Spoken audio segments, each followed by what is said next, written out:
Hello and welcome to Raihana's life and bite. আশা করছি আপনারা সবাই ভীষণ ভালো আছেন আর আমিও এখন ভীষণ ভালো আছি। এটা সেদিনকার ভিডিও যেদিন আমার খালা চলে যায়।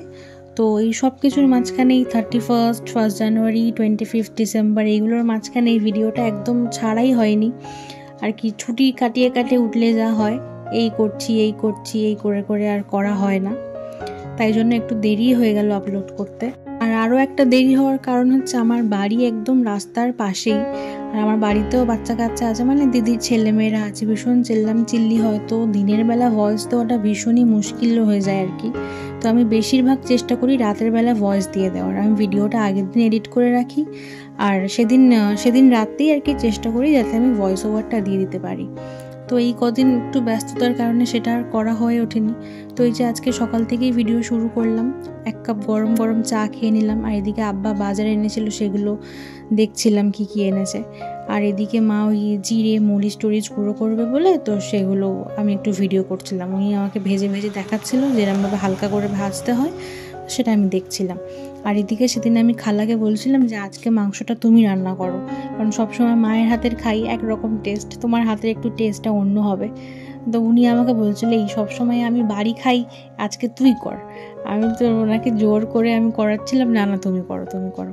তো এই যে ফার্স্টে উনি মাংসটাকে সব রকম মশলা দিয়ে, মানে যেগুলো রেগুলার মশলা হয়, জিরে গুঁড়ো, ধনে গুঁড়ো, হলুদ গুঁড়ো, লঙ্কা গুঁড়ো, আর একটু আদা রসুন, একটু সর্ষের তেল, পেঁয়াজ কুচি আর টুকটাক কিছু গরম মশলা দিয়ে ম্যারিনেট করছিল। আর আজকে না আমি পাওভাজি বানাবো, তো আমি সকাল সকাল উঠেই সেটার জোগাড়েই বসে পড়েছি। এই যে সব রকম সবজিপাতি এনে দিয়েছে, ফুলকপি, বাঁধাকপি, ক্যাপসিকাম আছে, গাজর, আলু তো দিতেই হবে, কারণ আলু না দিলে ওই সবজির যে তরকারিটা ওটার মধ্যে ঠিক পাকটা আসবে না আর কি। তো ফার্স্টে আমি বসে গেলাম, ফুলকপিগুলো নিয়ে কিছুটা নিলাম, একটুখানি রেখেছিলাম, অনেকটা পরিমাণেই বানাচ্ছিলাম আমি। তো কিছুটা নিয়ে ভালো করে ওটাকে কেটে নিলাম আমি। আর আমি বটি দিয়ে কাটবার সেরকম করতে পারি না, কিন্তু এতগুলো সবজি আমার পক্ষে সম্ভব হচ্ছিল না যে আমি ছুরি দিয়ে কাটবো, তাই জন্য বসে বসে আস্তে আস্তে করছিলাম। আর বেশ অনেকটা দেরিও হয়ে গেছিলো আমার। তো ফার্স্টে আমি ফুলকপিগুলো একটু বড় বড় পিস করে আলাদা করে নিলাম, দেন ওগুলোর গায়ের নিচের দিকে যে খোসাগুলো থাকে সেই খোসাগুলোকে কেটে নেব। আর সব সবজিপাতি আমি কিছু আগে মিক্সিতে দেব না, অনেকেই দেখেছি মিক্সিতে ঘুরিয়ে নিয়ে সেদ্ধ করে, তো আমি সব কিছু গোটা গোটা রেখে একটু সামান্য মশলা দিয়ে আর কি সেদ্ধ করব। তো এদিকে আমার ফুলকপিটাও অনেকটা কাটা হয়ে গেছে, আমি ছিলে নিচ্ছিলাম যাতে না কোনো ছিবড়ে ভাবটা থাকে। আর এদিকে আমি কিছুটা পরিমাণে গাজর নিয়েছি, গাজর নিয়ে মাঝখানের ওই মুখের দিকটা আমি একটুখানি কেটে দিয়ে তারপর একটু রাফলি যেরকম কেটে নেয় মোটা মোটা করে, একটু গোল গোল করে সেরকমভাবে কেটে নিচ্ছিলাম। আপনারা চাইলে মাঝখানের যে ওই শীষ মতো যেটা থাকে শক্ত ভাবটা, ওটাকে রিমুভ করে দিতে পারেন।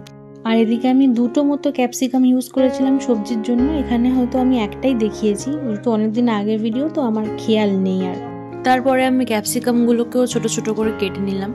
এরপরে আমি বেশ অনেকটা পরিমাণে টমেটো কাটবো। আমি এখানে প্রায় বড় বড় 5টা মতো টমেটো এখানে কেটে ইউজ করেছি। একটু টমেটো দিলে কি হয়, লেবু টেবুতে কিছু ইউজ হয় না, এতে টমেটো দিলে একটা মানে অ্যাকচুয়াল যে ফ্লেভারটা, একটু সুন্দর একটা সাওয়ার টক মতো একটা টেস্ট আসে আর খুব সুন্দর লাগে, কালারটাও সুন্দর হয়। আর এখানে আমি কিছু কড়াইশুঁটি নিচ্ছি, কড়াইশুঁটিটা সেদিন একটু কমই ছিল, একদম খেয়াল ছিল না কড়াইশুঁটির কথা। তো যাই হোক, সেদিন যা যা ছিল এতগুলো সবজি দিয়েছি সব কিছুতে হয়ে গেছিলো। আর দিলাম একটুখানি বিট, একটা আমি বড় সাইজের বিট নিয়েছিলাম আর সেটাকেই ভালোভাবে ছোট ছোট করে কেটে নিয়েছিলাম। আপনারা যারা বিট ইউজ করবেন তারা একটু বিটটাকে আরও ছোট ছোট করবেন। আমার এখানে মোটামুটি পিস ছিল, ছোটই ছিল, কিন্তু তাও আমি দেখলাম একটু সিদ্ধ হতে দেরি হলো।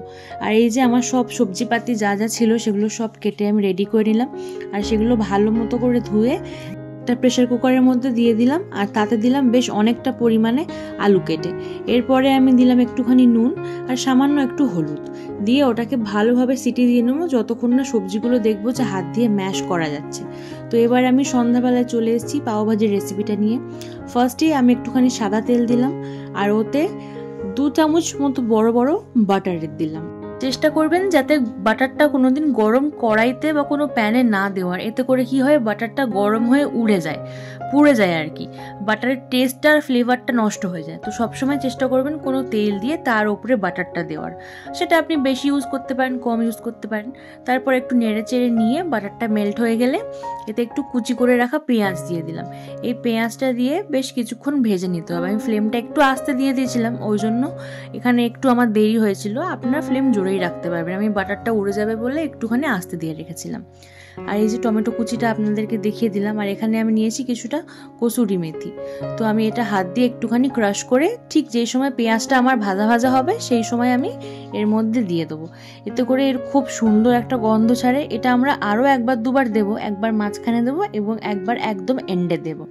আর যাতে করে পেঁয়াজটা একটু তাড়াতাড়ি সেদ্ধ হয়ে যায়, লাল হয়ে যায়, তার জন্য আমরা এখানে দিলাম একটুখানি নুন। আর এরপরে আমি তেলের ওপরেই দেবো একটুখানি গুঁড়ো লঙ্কা। তেলের ওপরে মশলাগুলো দিলে মশলার ভীষণ সুন্দর একটা কালার আসে, একদম রেডি সুন্দর একটা দেখতে লাগে। তারপরে যে টমেটোগুলো কুচি করে রেখেছিলাম সেগুলো এর মধ্যে দিয়ে দিলাম। বেশ অনেকটা পরিমাণে আমি টমেটো দিয়েছি, কারণ আমি এই সবজিটা অনেকটা পরিমাণে বানিয়েছিলাম। যেহেতু আজকে আমার খালা চলেও যাচ্ছে, আর ইনায়া খেতেও খুব ভালোবাসে, আর খালু আসবে ওদেরকে নিতে, ওনার জন্য একটু রাখবো আর একটুখানি ফ্রোজেন করে রেখে দেবো পরে খাওয়ার জন্য আর কি। ওই জন্য একটু বেশি পরিমাণেই বানিয়েছিলাম, আর ওই জন্য আমার একটু টাইমটাও বেশি লেগেছিল। এমনি অল্প পরিমাণে বানালে পাওভাজি বানাতে খুব একটা বেশি সময় লাগে না, ওই সবজিটা তৈরি করতেই যা একটু সময় লাগে। আমি বেশি পরিমাণে বানিয়েছিলাম তাই জন্য একটু সময় লেগে গেছে। তো তারপরে একটুখানি টমেটোগুলো লাল হয়ে যাওয়ার পরে আমি ওতে একটু আদা রসুনের পেস্ট দিয়ে কিছুক্ষণ নাড়িয়ে চাড়িয়ে নিয়ে আমার যে সবজির মিক্সচারটা ছিল সেটা আমি এর মধ্যে ঢেলে দিলাম।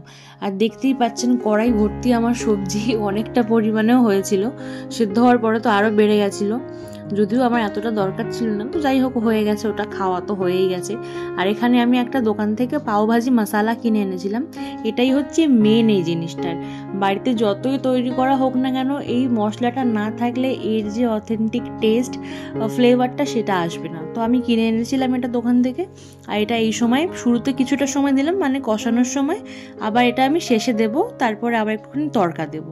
তো এবার এটাকে ভালোভাবে নেড়ে চেড়ে কষিয়ে নিতে হবে। যেহেতু সব সবজিগুলো আমি কাঁচা সেদ্ধ করেছিলাম, তো এর মধ্যে একটা কাঁচা সবজি স্মেল আছে। এবার এটাকে আমাদের সব মশলার সঙ্গে কষে কষে সেই স্মেলটাকে দূর করতে হবে। আর এতে একটু নুন কম লাগছিল বলে আমি এতে একটু নুন দিলাম। আর আপনারা নিজেদের টেস্টের মতো নুন ঝাল সব কিছু অ্যাডজাস্ট করে নেবেন। খুব বেশি ঝাল এতে খাওয়া হয় না, যেহেতু এতে একটু চিনিও পড়ে, আর চিনি দিলে বেশি ঝাল দেওয়া যায় না, সেটা আরও ঝাল হয়ে যায়। তো আমি এখানে আরও একটুখানি ঝাল দিলাম, আমার একদমই ঝাল দেওয়া ছিল না, তাই জন্য আমি এতটা পরিমাণে ঝাল দিলাম। আমি ওই অনেকটা সবজি ছিল বলে প্রায় 2 চামচ মতো ঝাল দিয়েছিলাম। তারপরে আরও যে রেগুলার মশলাগুলো থাকে সেগুলো দিয়েছিলাম, ওই জিরে গুঁড়ো, ধনে গুঁড়ো, জিরে মরিচের গুঁড়ো, সেগুলো দিয়েছিলাম। পাওভাজি মশলাটাও দেওয়া যায়, এগুলোও একসঙ্গে দেওয়া যায়। তারপরে আমি মাঝখানে কষতে কষতে আবার কিছুটা কসুরি মেথি নিয়ে এর উপরে ক্রাশ করে ছড়িয়ে দিলাম। তারপরে আবার একটুখানি পাওভাজি মশলা দিলাম, আর অনেকটা আমার কষা প্রায় হয়েই এসেছে। এই যে সবজিগুলো আমি একদম নেড়ে নেড়ে শুকিয়ে নিচ্ছিলাম, শুকিয়ে নিয়ে আবার একটু জল দিচ্ছিলাম, আবার কষছিলাম, এরকমই করছিলাম। আর তারপরে যতটা আমার চিনি মনে হলো দরকার ততটা চিনি দিলাম, দিয়ে আরও 10-15 মিনিট কষিয়ে নিলাম। কষিয়ে নেওয়ার পরে শেষের দিকে একদম চলে এসছে, এইবার আমি কসুরি মেথি দিয়ে আর ধনেপাতা দিয়ে এটাকে ঢেকে রেখে দেবো। ধনেপাতা দিয়ে আমি বেশিক্ষণ ফোটাইনি, এর উপরে আমি কিছুটা বাটারও দিয়ে দিয়েছিলাম, অল্প পরিমাণে দিয়েছিলাম কারণ তখনও খালু আসেনি। আর বাটারটা গরম গরম খাওয়ার সময় সার্ভ করলেই বেশ ভালো লাগে, না হলে ওই যে সেন্টটা পাওয়া যায় না, ভালো লাগে না। তো এরপরে আমি রুটিগুলো ছেঁকে নিচ্ছিলাম। আমি পাওভাজি বান কিনে এনেছিলাম, মানে পাও যে বানগুলো আর কি। তো তাওয়ার মধ্যে প্রথমে একটুখানি তেল, দেন ওর ওপরে একটুখানি বাটার, একটুখানি পাওভাজির মশলা, একটুখানি ধনেপাতা কুচোনো, ব্যাস এইটুকু দিয়েই এরকমভাবে একটা ব্রেড তৈরি করে নেবেন। এটা ভীষণ টেস্টি লাগে খেতে, আমি দোকানেও দেখেছি এরমভাবে করতে। তো আমি সেখান থেকে বুঝেছি আর কি যে ওরা এই ব্রেডটাকে এরমভাবেই টস করে। তো সামান্য সামান্য করে ছেঁকতে হবে। আমি পরে ফের আরও একটুখানি বাটার লাগিয়ে নিয়েছিলাম, একটু বাটার কম লাগছিল বলে। বেশ অনেকটা পরিমাণে বাটার দিলে তো খেতেও ভালো লাগে। আর এই যে আমি এক জায়গায় তুলে নিয়েছি, এটা ফার্স্টে আমি ইনায়াকে দেবো, ও অনেকক্ষণ থেকে বসে আছে, খিদে পেয়েছে করছে। তো আবার নতুন কোনো ভিডিওতে দেখা হবে। টাটা, ভালো থাকবেন সবাই।